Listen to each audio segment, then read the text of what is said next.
కొంటాడో తెలుసా? డబ్బున్న వాళ్ళందరికీ కాస్ట్లీ కార్స్, బ్రాండెడ్ ఐటమ్స్ అంటే ఇష్టం అనుకుంటాం. కానీ నిజానికి వాళ్ళకి కావాల్సింది పీస్ఫుల్ లైఫ్, ప్రకృతి మధ్యలో ఫ్యామిలీతో గడపడం. అందుకే ఫామ్ హౌస్ కొంటారు. అయితే ఇది వీకెండ్ ఎంజాయ్మెంట్ కోసమే కాదు, లీగల్ గా ట్యాక్స్ సేవ్ చేసుకునే ఒక మాస్టర్ ప్లాన్ కూడా. బిజినెస్ లో వచ్చిన డబ్బుతో ఫామ్ హౌస్ కొని వ్యవసాయం ద్వారా సంపాదించామని చెప్పుకుంటారు. ఎందుకంటే వ్యవసాయ ఆదాయం పైన 100% ట్యాక్స్ ఫ్రీ. ఇలా బ్లాక్ మనీ వైట్ మనీగా మారుతుంది. బిజినెస్ సర్వీసెస్ అంటే 18% జీఎస్టీ, కానీ వ్యవసాయ ఉత్పత్తుల మీద 0 to 5% జీఎస్టీ మాత్రమే. సో పెద్ద మొత్తంలో జీఎస్టీ సేవ్ చేసుకోవచ్చు.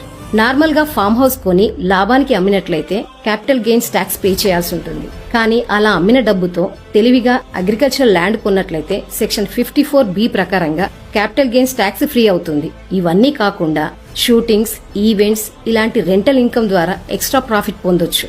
అందుకే ప్రతి ధనవంతుడు ఒక ఫామ్ హౌస్ ని పక్కాగా ఏర్పాటు చేసుకుంటాడు.